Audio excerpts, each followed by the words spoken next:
Today on No Pad Sports Talk, we're going to take a look at MLB. We're halfway through the season, so we're going to take a look back at the teams at the midway point. Stay tuned. Turn that off.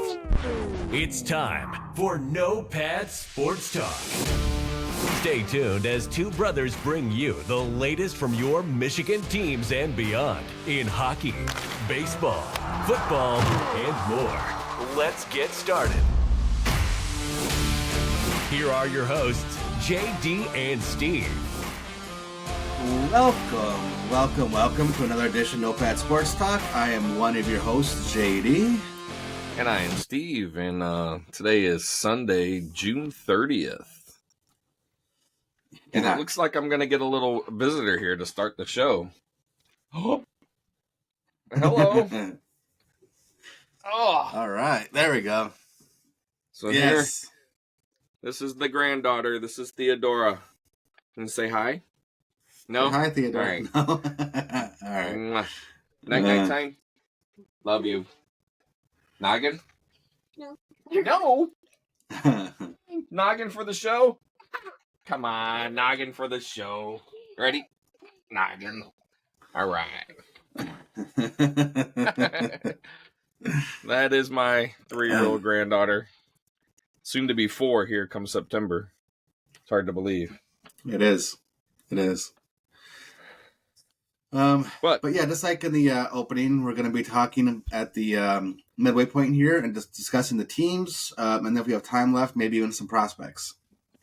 Yeah, at the beginning of the season or during, spring training, we talked about where we thought teams were going to be.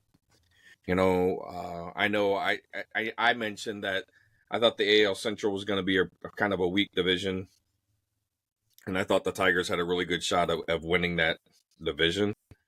So when we get to there, we'll be able to discuss that and how that, wasn't like that. I was just basing it off last year's schedule, or last year's, how they played. And, right. It just wasn't not quite the case this year. So thought it would be, just an interesting idea just to kind of take a look and say, we're going to start here with the National League. And we're going to start with the NL West. We're going to work west to east. As you're looking at the United States, we're reading left to right. Right. So, but yeah, I thought we'd start there.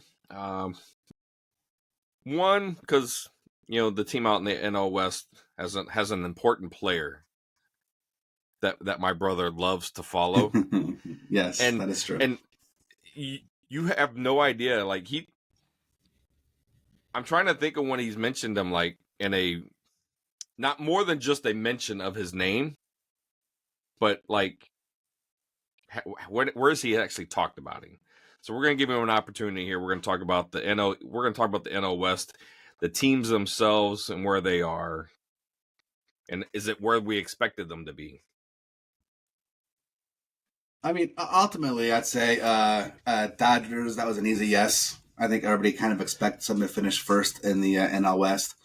Diamondbacks, I expected them to be in second place. I don't expect the Padres to be in front of them. Padres is going on a win streak. I mean, Padres have some good players, don't get me wrong, but the way Arizona performed last year, I kind of expected that to be kind of like a continuing from that. But, especially guys through the playoffs. Right. Yeah, but guys like Corbin Carroll and stuff like that just have not been the same player. So now Corbin Carroll's starting to get hot again, and we're starting to see, some more wins than the Diamondbacks. At the end of the season, I do expect the Padres and Diamondbacks to switch places. Right now, there's only 3 games separating them, but I do expect the Diamondbacks to be above the Padres. Giants, it's not surprising they're in 4th. I mean, they got we'll see what happens with them ultimately, but they got some younger, exciting players. Unfortunately, their international signing, Young-Ho Lee from Korea, ended up getting injured, and he's done for the year. And I don't think anyone's surprised by the Rockies being in the bottom. Yeah, and as I'm looking at that, the Rockies are they the worst team? Nope, that's not the worst team. That they are the second worst team in the league, and they're the worst team in the NL as far as Yeah, record goes. there is two really bad teams in the AL, which we'll get to. Yeah. But so yeah, no, I thought about with the Dodgers. I think I picked the Dodgers to be in the World Series. Just Yep. overall, and the way Shohei Ohtani the way he's been playing, even from the DH position. I mean, he has been really impactful for that team, but he's not the only guy, right? No. I mean, Mookie Betts is there, having a pretty good season. I know he hurt his finger. I'm not sure how he's been playing since he hurt the finger, or if he's even back yet in the lineup. No, he's not back yet. No. Okay. So I know he took that pitch on the finger, but they have their pitching staff. Is it Yamamoto? Yeah. Yamamoto, right? Yeah. Came out, and he had like a .0 something ERA for a while, right? No, you're thinking of Shota Imanaga from the Cubs. Okay, different. All right. See, all these Japanese pitchers that have come over, and they came over together, and I'm trying to remember where they're all from. Yeah. And I just know one was pitching out of his mind, and Yamamoto's still pitching good. He did. But he got banged up, or not banged up. He got beat up pretty good when he was in Japan when he pitched over there, right? His first Korea, outing. But yes. And it was in Korea, yes. So he got I know he took but he came back from that, and I know he's been pitching well. So well, he's also injured too. So the Dodgers are kind of going through it's an extremely long season. 162 games. And they do this April, May, June, July, August, September, and basically the first week of October, right? So you're looking at 6 months. You're playing 162 games. 5.5 months, because I think that's like mid-April is when opening day is. No, it's actually the first game's played at the end of March. End of March, okay. Yeah, but he hasn't pitched since June 15th. Okay. But he does have an ERA of 2.92. So, I mean, it's come down a lot. The first game, he only pitched, an inning, I think it was, and gave up 5 runs in 1 inning. Yeah. So, yeah, he got really beat up pretty good. But after that, he's only given up more than 3 runs 2 other times. One against, I think, San Francisco and one against Cincinnati. Okay.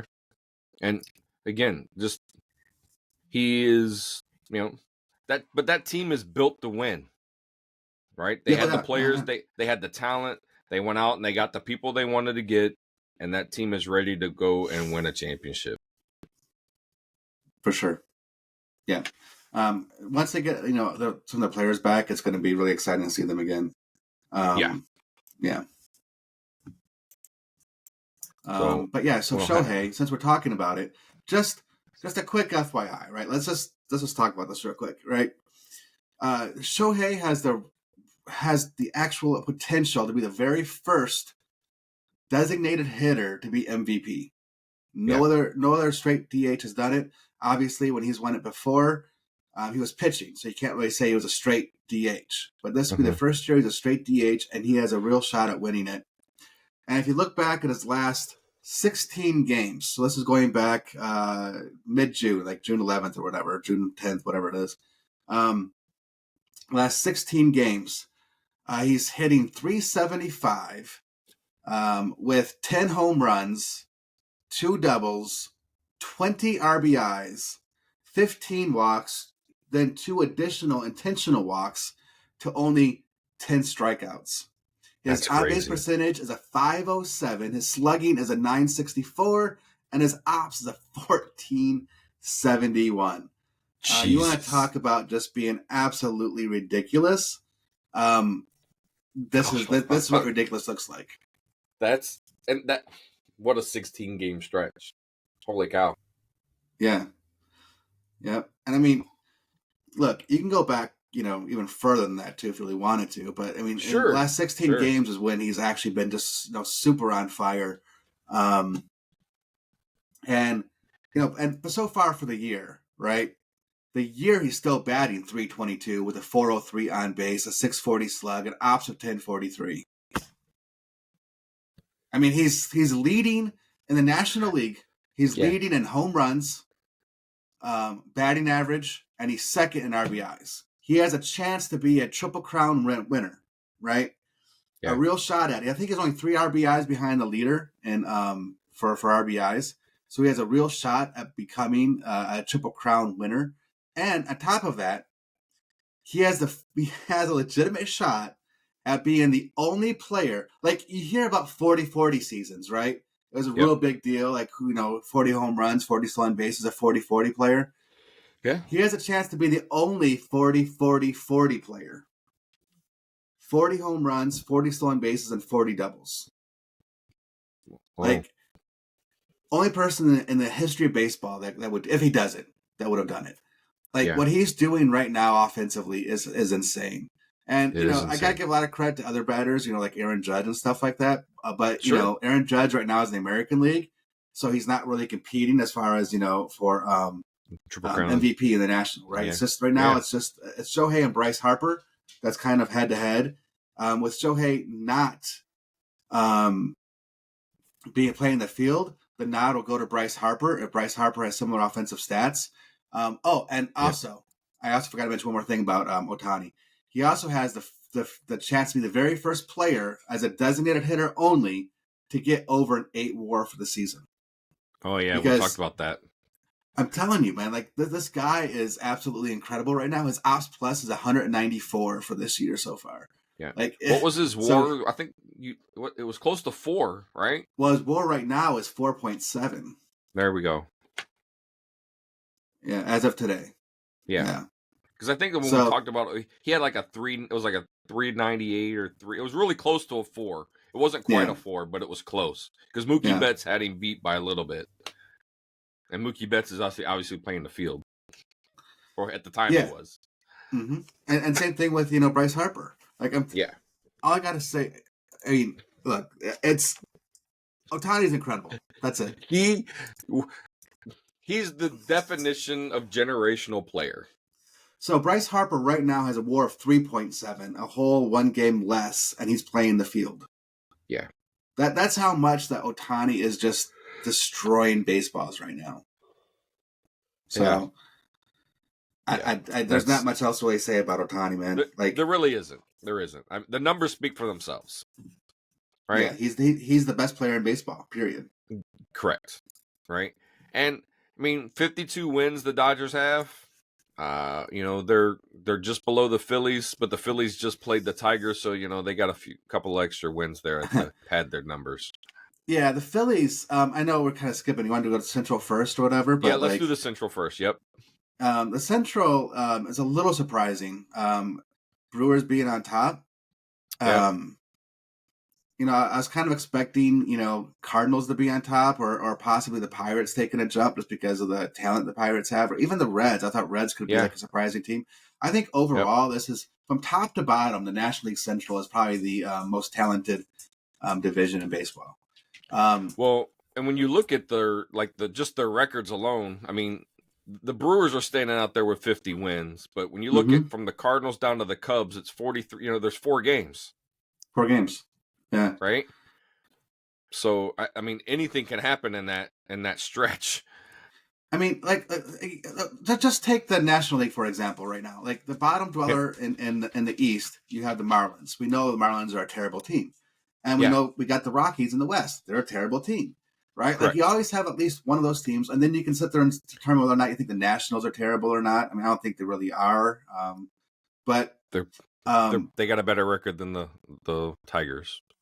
Yes, well, we'll get to them, and I'll let them have it. But their numbers speak for themselves. But there's not one team you could sit here and say in the National League Central that's a terrible team. Now, it might be some teams that are playing bad, but like every team in the National League Central have made moves to try to win. No one's taking not like the Marlins, not like the A's, not like the Rockies, right? Like every team there is trying to win and made signings to try to make that happen. Right. So it's very competitive there. Yeah. And then go ahead. I'll just say the Brewers, don't sleep on the rookies. Bryce Terang is having a really good start to his career.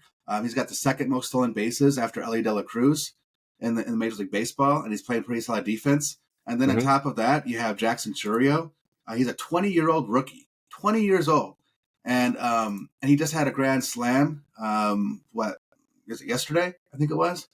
But the Brewers are coming out with some really, really good young players. That they're going to be an exciting team going forward.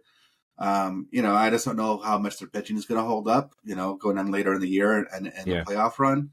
But right now, Brewers looking good. I'm liking what I see. I saw something, an article on the Reds. I guess it was a 0-0 game in the 10th, and Ellie De La Cruz was going out in a short center, moving towards center field, and made that catch, and the guy tagged up at third. He took a little heat for that. Should have let the center fielder grab it because he was already moving in the right direction, try to stop that run from scoring. Because when De La Cruz finally got stopped, right, and got turned, he made a bad throw. But and everyone says, oh, he's a young player, and he is. Last year was his rookie season, and he didn't even start the season on the roster, right? He came up later. I think this would be his first full season, I believe. Well, he played enough games last year to. No, I get that, but as far as when you talk about experience, and I just don't think he didn't start the year in the bigs. He was called up later, and this is his first full season. I don't think that play was all that bad for De La Cruz in order to do. I mean, I've watched that play. I don't even know if the center fielder could have gotten to the ball. Right. And I'm sure that if the center field, because that's the center fielder's call. Ultimately, that is a center fielder's call. If the center fielder called for it, then he would go for it, and De La Cruz should have let him get it. But I don't watching it. I don't know if he could have gotten there. So I personally, I just can't put that blame on De La Cruz. I think it was a good play. It was a nice little catch over his shoulder. Sure, and it was. Yeah. I mean, the kid, De La Cruz, I talk about him a little bit because the kid's so athletic and he's extremely fast, right? Yeah. So you just, he's also young. So you're at that point. We all remember being young, even though I'm 50, I still remember it. You can do anything, right? You can make that throw. He could probably go out there 9 times out of 10, make that catch, turn around and make the throw, and it's a dead on at home plate, right? And sometimes, it just happens. But, and I'm not saying it was a bad thing. I knew he took a lot of heat for that. Or I shouldn't say a lot of heat. There was a lot of not good press I've said about it. Like, he should have let it go. He's a young player. He's not thinking about it. Game management, blah, blah, blah, blah, blah. I'm like, again, it was a good play. Other than the throw. And it just sucked because it was a 0-0 game. And that tag at third is what won the game. Right? I mean, yeah. But I'm not that, again, it's fine. For me, that's fine. I think it's overblown. You got 162 games in a season. And if you want to look at bad plays, there's plenty of other teams that's making bad plays, like boneheaded mistakes, that kind of thing. And that's not a boneheaded mistake. That's somebody trying to make a play. And hypothetically, if the center fielder couldn't have gotten to it, it's falls in and it's a base hit anyways. Run scores. Like, I don't really know. Yeah, to me, it's a non-issue. Like, anybody that's complaining about that, I just think just don't have anything better to complain about. That's all. Yeah.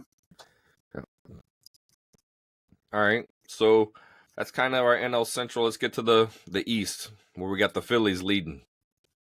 I expected the Braves to be number one, but they lost, Acuna Jr. They also lost their Spencer Strider. They've been hit with the injury bug. Some 2 of their best players on the team. I know Acuna wasn't exactly killing it when he got injured, but still he's still a top player in baseball. Yeah, absolutely. So Phillies, I'd say, was a little surprising, only in that their pitching is a little bit better than I thought it was going to be. Because they got some really, really good pitchers right now. I mean, we always, Aaron Nola, we kind of already expected, but Suarez, we don't really expect him to be, at least when I say me, didn't really expect Suarez to be as dominant as what he is. Phillies is, look, I like the Phillies as a team. I like Bryce Harper. I like Trey Turner.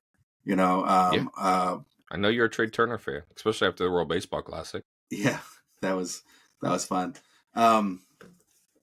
And so I like him. Mhm. And I like Bone. That guy has just been automatic with runners in scoring position. He's having the best, and I believe, in my opinion, anyways, it's the best year of his entire career so far.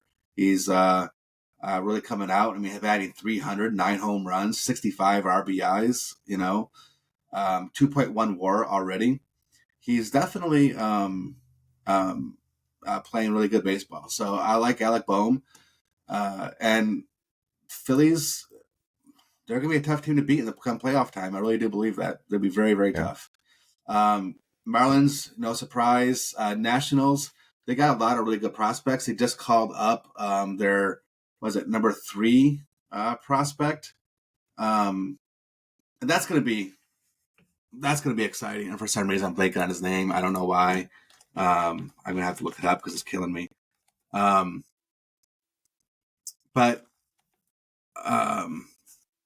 they just called him up. They got plenty of other prospects that they can James Wood. That's what I'm trying to think of. James Wood. James Wood is a freak too.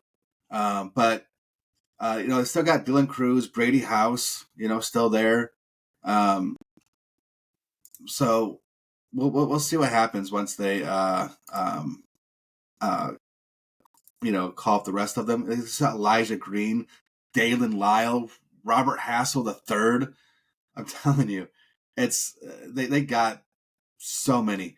But yeah, James Wood, he's 6'7", right? Like the guy is built a lot like Aaron Judge. Built. I'm not saying to swing similar or anything, but right. They got his power graded out to be a 70. His stats so far for the year, he's batting. This is a AAA, right? For this year, he's batting .353 with a .463 on base, a .595 slugging, a .1058 ops, with 10 home runs. Like, yeah, dude. Like, yeah, call this guy up, right? Yeah. So it's exciting to kind of see James Wood. He's one of the guys that they got for the Juan Soto trade from San Diego. Him and Robert Hassel III in general. And Robert Hassel III looks like he's going to be a pretty good player as well. We have to see, like when he gets called up. But he's more of a contact hitter, not so much with power. But anyway, that's fine too. Get the ball in play. And so, like, I'm excited to see what happens with the Nationals once they get some of their players called up. Cade Cavalli, once he comes back, so I still believe he's injured, I think. And we get to see exactly. I've always been a fan of Cade Cavalli. I think he looks good. But I kind of, the only thing I expected different on this was Braves and Phillies to flip-flop. I expected Phillies to be good. I didn't expect the pitching staff to be this good, but the pitching staff has actually carried them a lot and won them a couple games. But the rest of it looks normal, so I wouldn't, that's the only thing is. But I'm really excited for Wood to come up. That's gonna be a lot of fun to see him. So if one of my students, Cooper, if you're listening, we actually said something nice about a Philly team. Just putting that out there. Just putting that out there. So yeah. All right. So that's the National League. All right. We're gonna do the same thing American League. We're gonna start out in the West. So the West is kind of all. I thought the West could be a toss-up. Let me put it that way. Yeah. At the beginning of the season, between the Rangers, Astros, and Mariners, I thought it could be a toss-up. Mariners have you can make the argument that the Mariners have the top 3 pitchers in all of baseball. Like, Mhm. again, you could argue that. I'm not going to Okay. say definitely they do, but they got 3 awesome starting pitchers. Astros have been plagued with some injuries. So has the Rangers. Josh Young is still down, amongst others. But Rangers are just loaded with talent, though. So I expect the Rangers to go on a little winning streak. I wouldn't count them out. But Mariners being on top is a little surprising. I would not have expected them to be number 1 halfway through the season right now. I'd expect Yeah. either the Astros or the Rangers to be. But Angels and Athletics on the bottom, no surprises there. No surprise there. No. Well, I think you said this like when Otani left the Angels, you felt like during that last year, it seemed like they were gonna sell a bunch of people. They were just gonna reload, right, and trying to figure it out, dump everything they had, and they didn't. That was a dumb move, but yes. Yeah, right. So, and obviously you can see where they are. I mean, again, their numbers got a little padded this weekend too. So, Oh yeah, playing against the awful Tigers, but but look, to be fair for the Angels, right? Shanua looks to be like a everyday player at first base. Zach Neto, I don't think he gets the respect he deserves as a shortstop. Because there's so many, like everybody looks at like Gunnar Henderson, Bo Bichette in a way, Bobby Witt Jr., especially there in Kansas City. There's so many. Shortstop has had this huge influx in talent, and you can go on and on. I know. Look, I'm not naming everybody. There's a lot of them, but you got Zach Neto over there at short, and he's not getting the same respect that other shortstops do. But I think he's a really good shortstop over there for them. And then Logan O'Hoppe at catcher. I know how much I love catchers in general, but I talk a lot about like Adley Rutschman and stuff like that. But Logan O'Hoppe is actually a really good catcher too behind the plate, and he doesn't get the respect he deserves. So they have some young pieces to build around, but again, their pitching, just like most years, is awful. They had what was his name? Reed Detmers, the left-hander. He threw a no-hitter last year. Me amongst I'm sure plenty of others was hoping that was his aha moment. But he's looking bad this year. He got sent down to AAA. So just stuff like that, right? Like they're a mess. Mike Trout at the beginning of the year was having MVP talk at the beginning of the year because of how great he was doing. At one point, he was leading the league in home runs, and other statistics. But again, just like every other year, he gets hurt. They gotta dump him if they know what's good for him. Like, he just can't hang on to a name because he's a name. If other teams, I think he still has trade value, and it won't be as much as what it used to be, obviously. But you're not really getting much for him or much out of him right now, anyways. I would go ahead and try to trade him and try to get younger, but it doesn't seem like the Angels want to do that. Who are you talking? You're not talking about some guy from the Tigers, right? No, you're talking about the guy from the Angels. Angels, Mike Trout. Yeah, because we have one of those guys that we'd like to get rid of. Yeah, that's not. Well, no one's gonna take him. So nobody's gonna take him. No. So let's skip the Central. Let's go to the East and then come back to the Central, since that's where the Tigers play. I love me some Orioles, right? Yeah, you do. I do. I mean, look. You got what? Henderson, and Rutschman, right? Yep. So you got two of your three guys that you need to up the middle. the two of the three guys you always talk about, like you got to have right up the middle guys. You do have to have up the middle, absolutely, right? Yep. Like it's important. But they got Jorge Mateo. He plays a lot of second base. Jordan Westbrook's a rookie that they recently called up, and he plays third base. But at center field, to kind of like solidify that, they got Cedric Mullins, which he's a decent center fielder. Like he's not gonna like. He's not a superstar, I guess you say, but yeah. But up the middle, they're solid.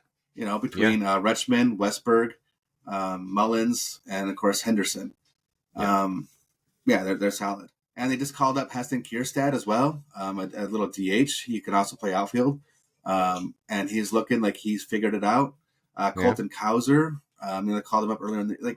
Their team is just loaded with young talent, and they still got so many more people in the pipeline.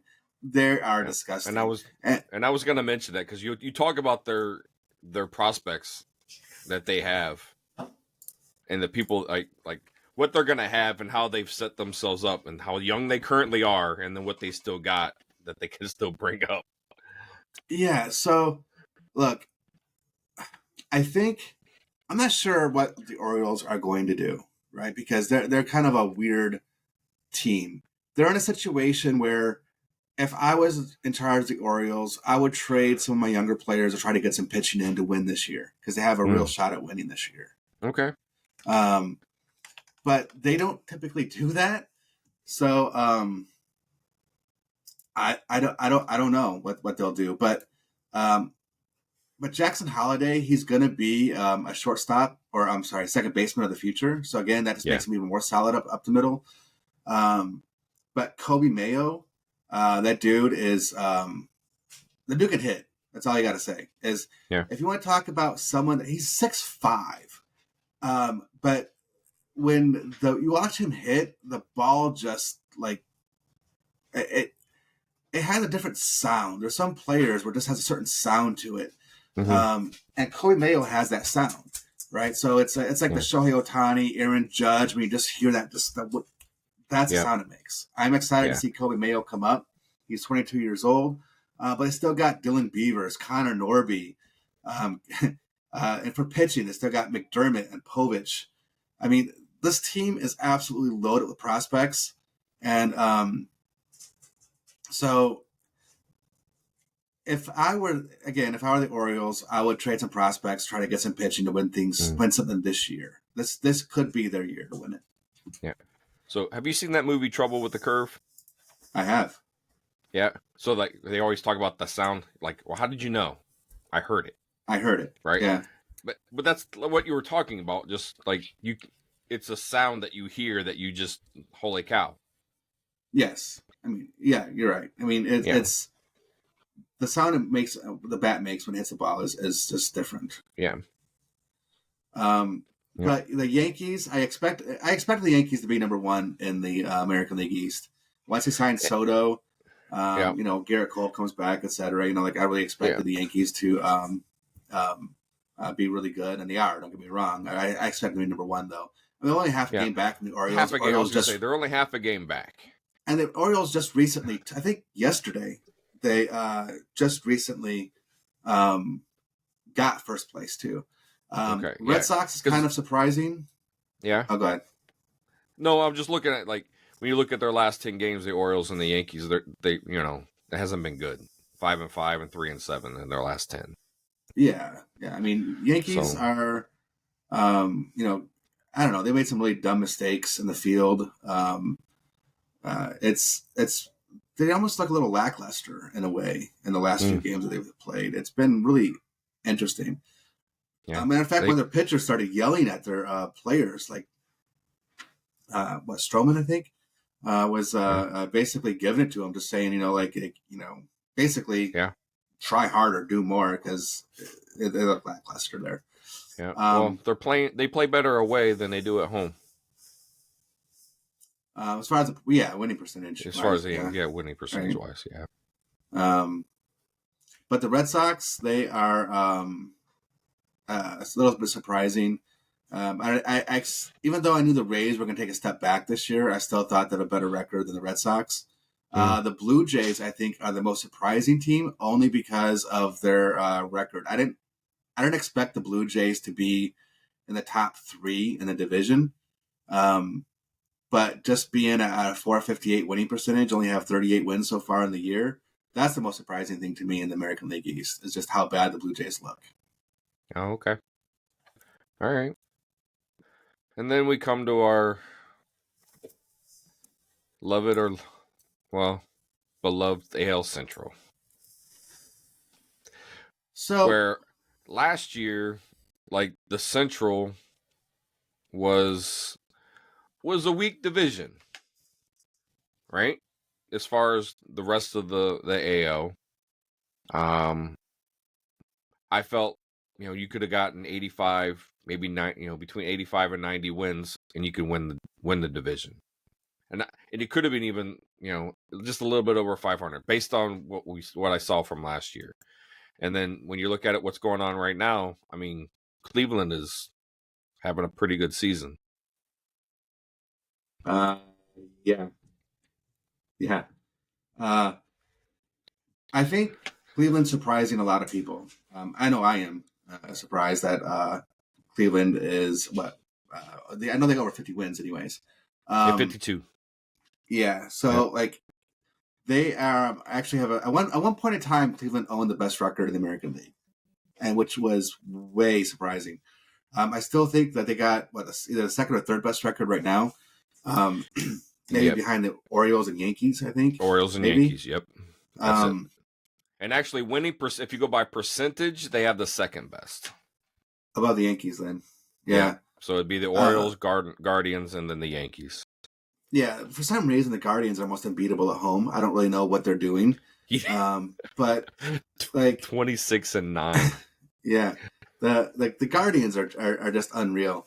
All I can hear is Bob Uecker up in the stands right now saying, "We're gonna win the pennant." But I get Bob Uecker's voice in my head every time when we're going to talk about Cleveland. So what I'll say is this about them, right? Stephen Kwan is having a fantastic year. He was right around 400 for a batting average for a little while. I know he's dropped down around 370 now, but it's not 370. Yeah, right. But it's not just his batting average either. Like his home runs are up. I know he's only got like 7 or something, but like just from like what he normally does, his home runs are even up.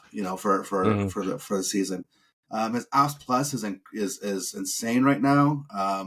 Again, for not being a home run hitter, that's because he's doubles and even I think he's got a couple of triples, but his doubles is 13.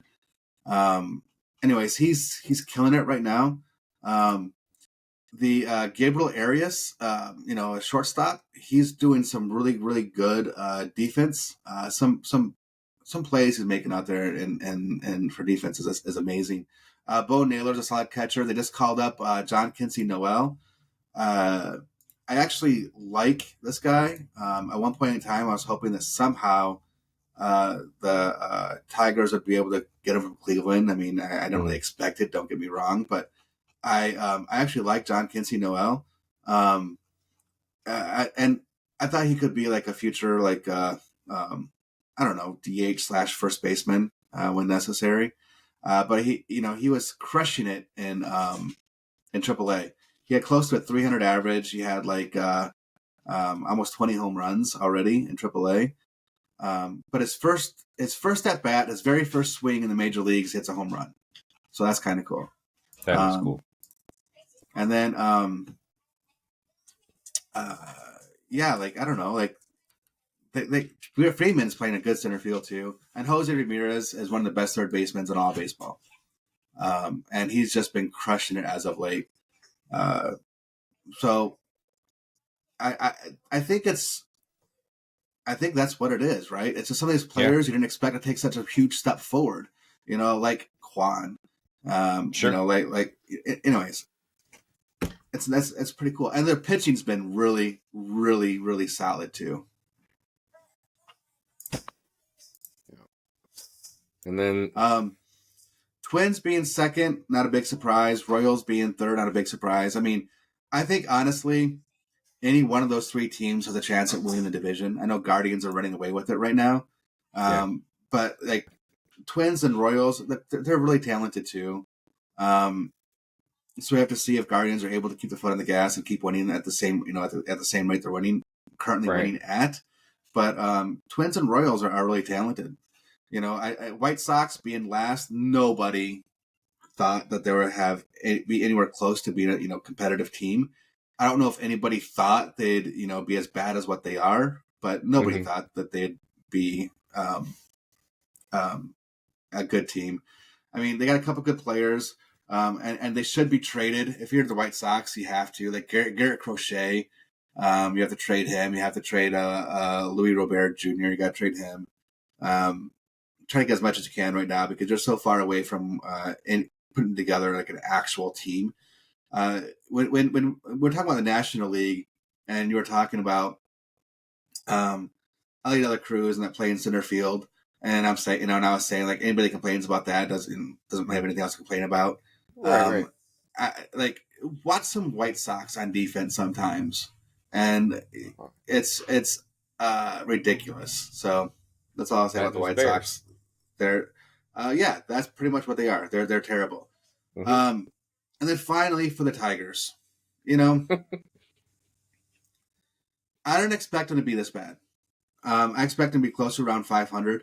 I thought they might be 2 games above 500. Closer to 500 5 games ago until these. I mean, they lost five straight before they won today. Well, the problem with it's not just that, right? Look, it's their offense should not be as bad as what it is. Carpenter's injured. Torkelson's a huge disappointment. Riley Green is streaky, but I still love the guy. Yep. Like that's what's hurting you. Absolutely. Know? And look, so what? Yeah. Go over what are our starting pitchers, like their ERA, or I shouldn't say their ERAs. Well, we can go with ERA, I guess, and win losses because it was. I can't think of the pitcher now. I'm sorry. Reese Olson. Thank you, Reese Olson. Mm-hmm. Right, having great outings, and then we couldn't score any runs. No, and couldn't close out the game. So, look, Casey Mize had a good outing recently too, but he's coming around a little bit. Kenta Maeda is only his last outing, which was pretty decent. He's been really disappointment. But Skubal, of course, Cy Young candidate right now. Flaherty's pitching really good. He'll be gone at the trade deadline. Reese Olson, he's pitching really good at a 3.32 ERA, and you compare his ERA to Flaherty at a 3.24. And that's that, and everybody's talking about how good Flaherty is, it just also should tell you how good that Reese Olson is. And if you look at WHIP as well, Flaherty's WHIP's a 1.0, whereas Reese Olson's a 1.2. Again, really good. Average against Flaherty's a 226, Reese Olson's a 239. So like they're both pitching really well. Olson's more of a contact, keep on the ground guy, where Flaherty's more of a strikeout guy. But that's the two main differences there, in my opinion. They pitched around the same amount of innings, 89 versus 89.1 for Olson.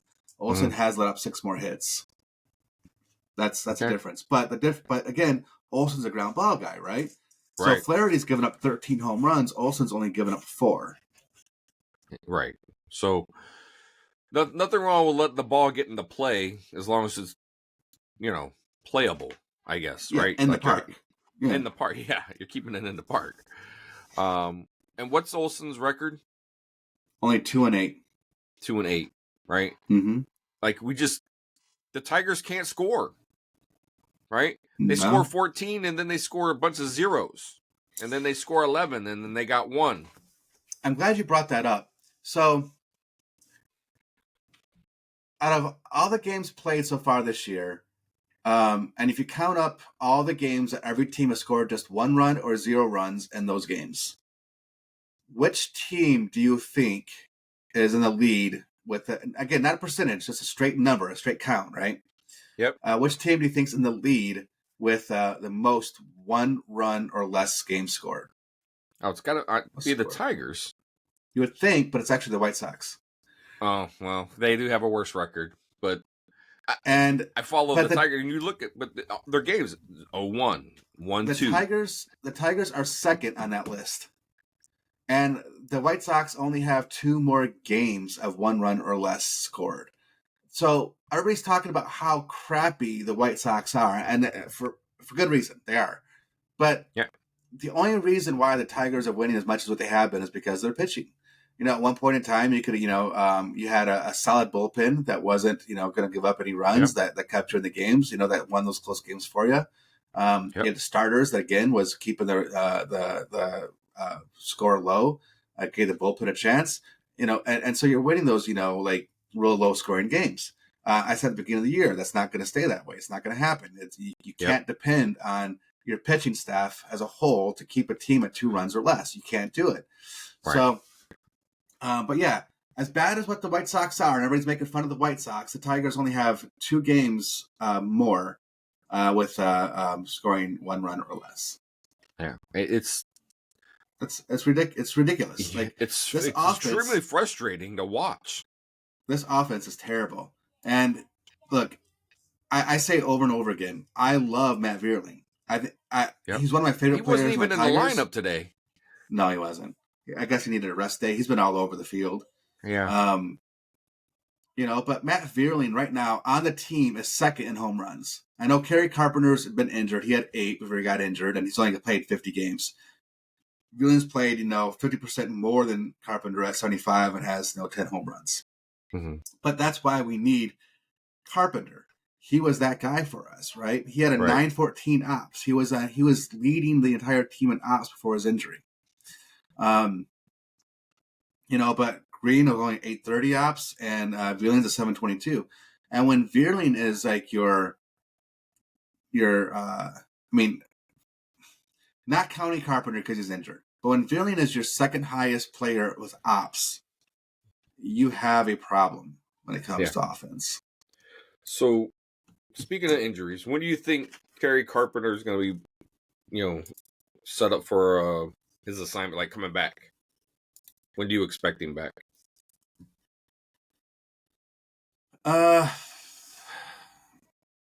If we see him after the All-Star break, mm-hmm. Like in July after the All-Star break, I think that'd be the soonest he could come back. Okay. Well, no, because usually they set him up for a rehab assignment, right? So they'll send him to AAA to kind of get back into playing shape a little bit before they bring him back up. So they play down there a few games and then they come up. And he will. He'll do that rehab assignment. Yeah. Yeah. But they haven't really given him a ballpark of when he's going to be back, so it's real tough to know. So if we're going to talk injuries, let's talk Javi Baez. And just from the injury perspective, like we understand he's not giving us much at the plate, but based on the number of runs that we score, it's not just him. He doesn't help. Look, that's what I was saying a while ago, right, about Baez. I don't want Baez in this lineup. Don't get me wrong. I don't want him in the lineup. Yep. I don't want him starting. But I said it over and over again. Right. No, I don't want him on the team. No, he needs to get off the team. I just think that he's just like I don't know. He just needs to be off the team, period. But I said it time and time again. We just don't have anybody that's capable of replacing him on the roster right now. Right. Well, because we don't. I know we talked about it, but we brought up Kreidler, right? I pronounce his name right, Kreidler. Kreidler. Yep. Yeah. Because they called him up when Baez went down, right? Uh-huh. And he's batting no better, and his defense isn't. We don't even get on the defensive side. So, well, I think last time I looked, he only made 1 error. So far, that was in the very first game he played in. But I mean, still, he's batting 129 with a 229 on base. Like, that's terrible. I don't think he has an extra base hit. So, and we talked about just in that position, the shortstop position. That is something. It's not on our roster. It's not in our pipeline. Like, there's not a guy yet. I mean, like, the soonest we could, the best guy in our for a prospect is Kevin McGonigal. He's the best guy. but he's only an A ball right now. He's 19 years old. You know, he was drafted when Max Clark was drafted. Max Clark. Yeah. Yep. So, you know, you'd be lucky if you see him by 2027. just to keep it real, right? Like when he's 22 years old, we'll be lucky to see him then. So that's when his contract's up, isn't it? Baez? I don't exactly remember when his contract's up, but it's not up, you know, soon enough. But it's not gonna be soon enough. But that's all we really got. I mean, we have other people in, you know, like Edis Leonard, I know, but the guy hasn't really hit well. Carson Rucker, I think he's more of a third baseman, but he's only in rookie ball anyways. He's 19 years old. He's still got a ways to go. Peyton Graham was also drafted, you know, later on, but he's only in high A. He's 23 years old, but, you know, we drafted him out of college, but he still hasn't put up anything, like any numbers in high A. At 23, he's batting 185. You know, like Christian Santana, at one point in time, he was the, I think it was him, wasn't it? Man, I don't know. Anyways, they thought that he might be the guy, but he's only batting 148. Isaac Pacheco, batting 198. There's literally nobody. Like, there's nobody. The only person you can actually count on is Kevin McGonigal, but he's so far away. Well, that kind of leads me into the last thing I'd like to talk about. Is just because we mentioned this, the draft is coming up, the MLB draft. So we talked some prospect stuff. Talk about your shortstop prospects again, just for those that hadn't heard it, or just kind of refresh us. That I know there was one name, or actually I think there were two names that you were thinking about, but one specifically. Well, I mean, look, there's three top tier shortstop prospects in this draft. JJ Weatherholt, some are saying that, you know, he could possibly be a second baseman. He may not stick at shortstop. I think he could stick at shortstop if necessary. The main knock on him is that he was injuries. He had, you know, a season plagued by injuries. If it wasn't for that, he could possibly be the first overall pick. Like, he's that talented. So, you know, he's out of West Virginia. Again, he's 21 years old because he's a college player. But JJ Weatherholt, he could definitely, you know, be someone that could potentially be that guy. Now, but he's the only college shortstop that I would even consider, right? The next two guys are coming out of high school. One of which is Bryce Rayner. He's in California. He's a 6'3" guy. Look, I like him. You know, I don't have a lot of negative to say about the guy. I like him a lot. They kind of rate him at a 55 hit tool and 60 power. But the guy that I really, really like is Connor Griffin. He's, you know, out of Mississippi. This is the guy that I think. He's the one that you compared his swing. Oh, don't say it. I won't say the name, but you compared his name or his swing to somebody wearing pinstripes. I did. Look, but when you look at the tape, like look at the mechanics of his swing, and that's all you were talking about, not anything else, but it was the mechanics of the swing.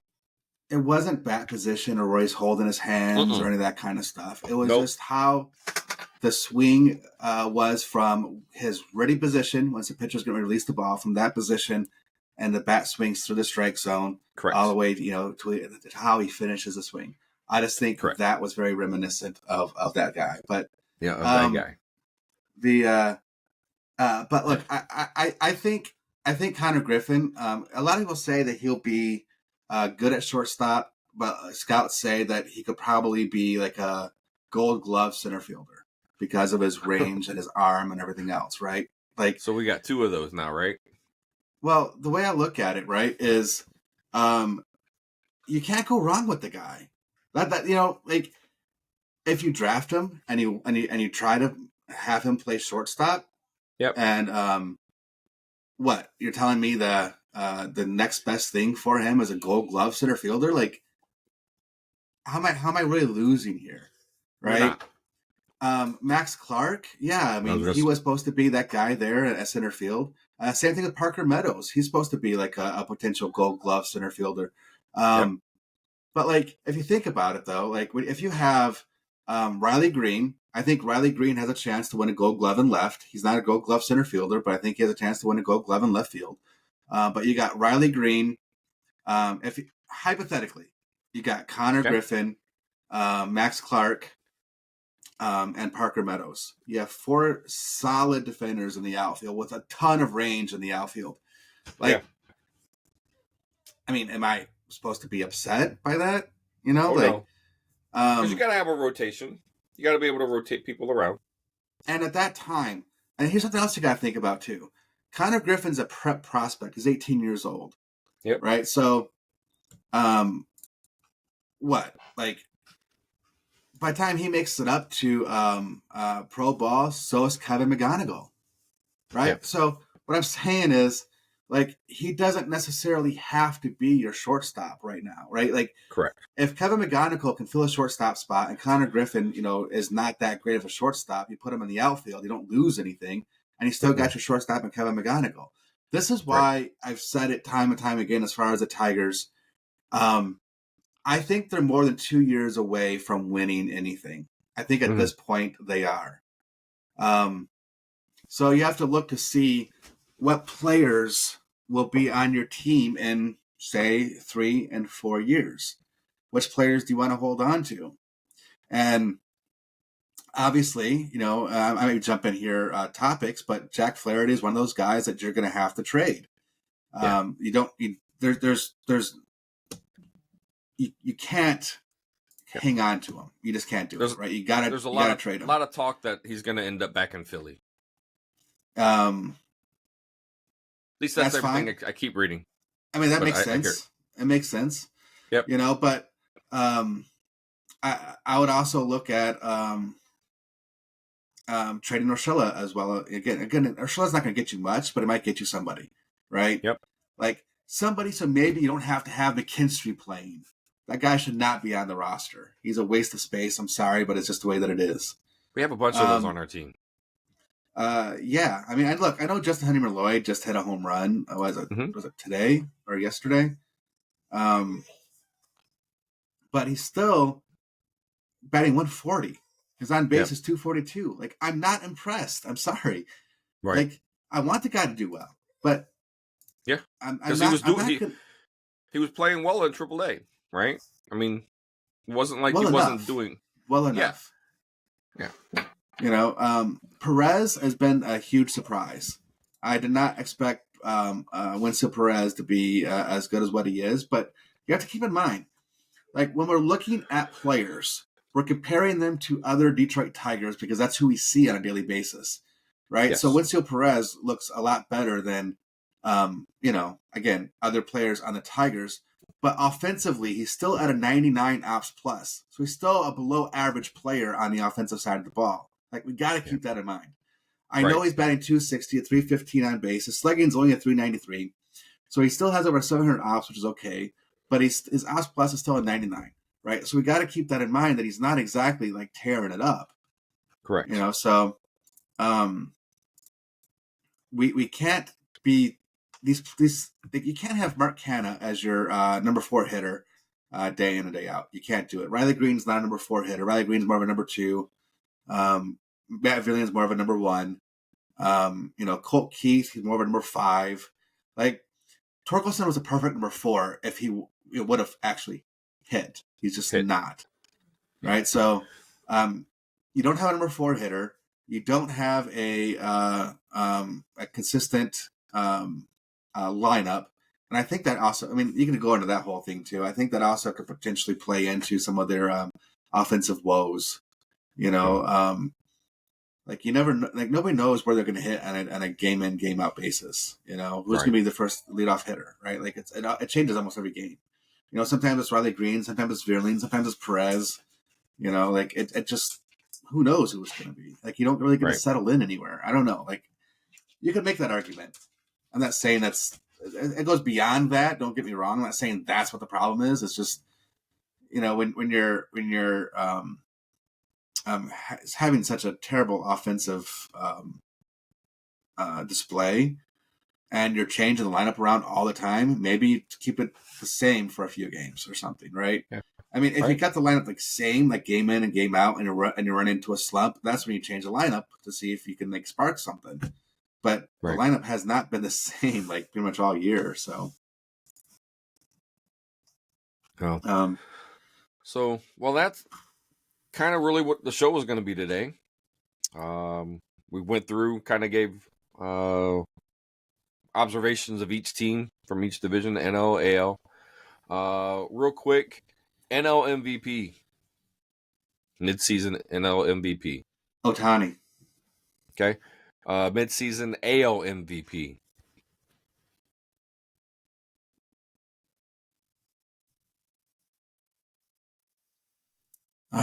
Why'd you have to ask me? Gunnar Henderson. I guess I gotta go with him. Okay. You can go with Henderson, Judge. You can even make a case for Soto. There's a lot of guys you can make the case for, but Okay. I'd say Henderson right now. Okay. Cy Young, AL.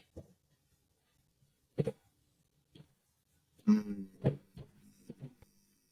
Mid-season. I don't know, man. I'd go Scooble, I guess. I mean, I'm trying not to be a homer, but I know you're not, but it's he's just- having that kind of year. he's And having we that kind of a keep year. saying he's having that kind of year. NL Cy Young.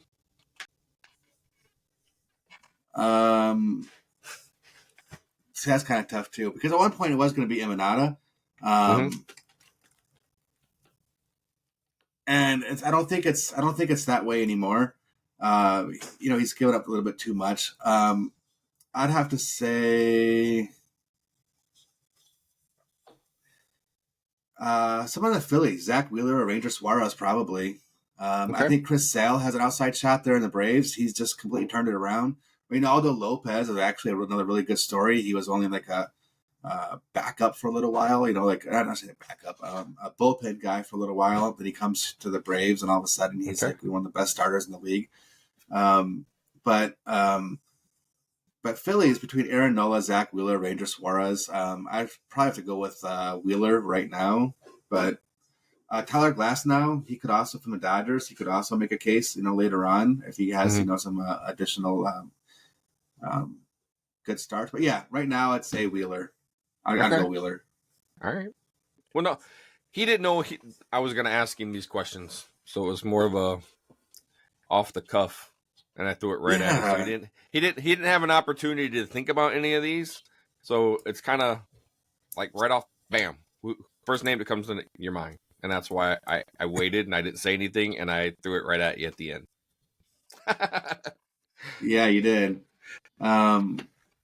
Because I didn't want you to look it up. I didn't want you to to think about it. I wanted is there a name that just pops, right? And obviously, when I said NL MVP, it did, right? And even the kind of on the AL MVP, there was a mixed bag, but it's because you got a bunch of guys having a good year, an MVP type year.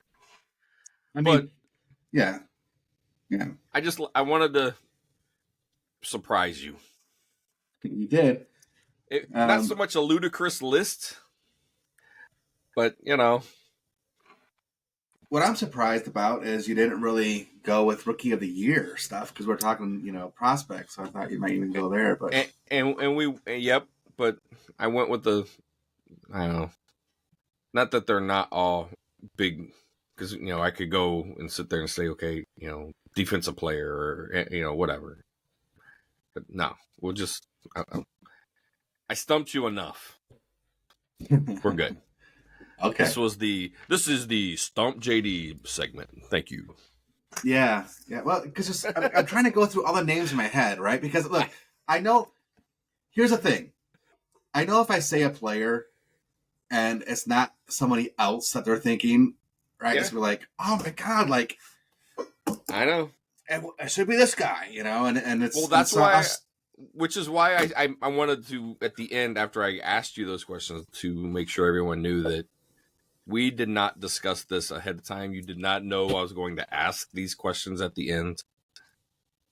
And it was more of I wanted to Boom.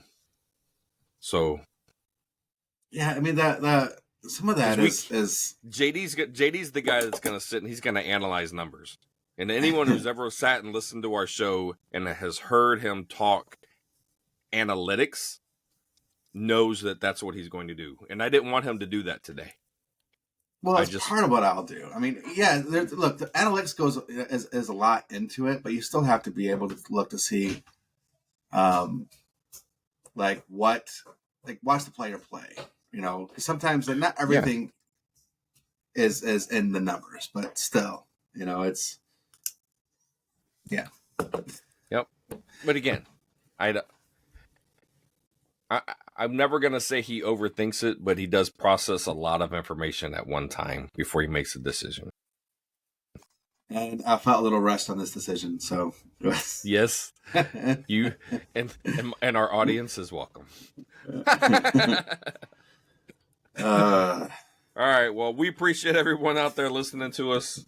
You know, like, subscribe, share, ask us questions. If you've ever left us a comment, we appreciate it. I know JD's always on top of answering those comments. I look at the comments. I like to read them just to see what people have to say. JD will call me. He was like, "Hey, someone left a comment." I'm like, "All right, I'll go look." Yeah. And I called you when the guy called you out too about that. About you saying Riley Green. Yeah, he needs to be traded. Yeah, so I did. And what did I say? I'm like, he didn't really call me out. Yeah, that's what you said. It is. Like, all right. If that's how you want to, sure he did. All right. Look, not a baseball mind. I've never said that I was, right? I like watching baseball. I love going to games. I love sitting in the stands, eating hot dogs, drinking a beer. Sometimes I drink too many. Eat too many hot dogs. In Baltimore, you got sick. In Baltimore. It was all you could eat. It was all you could eat. And you did. You did eat all you could eat. And and it was not a great night.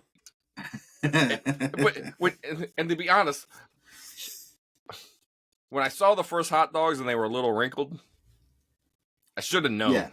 We were both concerned about that, you know. We did. You kept eating them. I did not. I was bringing them back 2 at a time. Dunk, dunk, dunk, dunk, and I was tossing them down. And then, popcorn in between that. It was. I missed the walk around DC the next day. Yes, you did.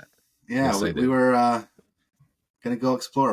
I forgot what we were gonna go do, but anyways, yeah, you go to the zoo. I think we were gonna go to the zoo, right? Oh yeah, was it the zoo? I think it was the zoo. So yeah, I called him and like, dude, I'm not making it. not gonna happen. I was still drinking Pepto on the plane because I didn't want to crap my pants while I was trying to have to be in the window and try to jump over 2 people to get to and hope that I can get in the bathroom. And hope, yeah. Yeah, and hope. So, yeah. That $10 bottle of Pepto that's like this big that you get at the airport, it was worth it. I'm sure the people sitting around you thought so too. Yes, they did. Yes, they did. But anyway, again, we appreciate it. A little insight into my private life, I guess. I like to overindulge. Especially when it's free. Especially when it's free. So, all right, guys. Appreciate you listening. We'll talk to you soon. All right. See ya. Thanks for listening to No Pads Sports Talk. Be sure to subscribe so you don't miss a single episode. While you're at it, help spread the word by leaving a rating and review wherever you listen to podcasts. Follow us on social media at No Pads Sports Talk.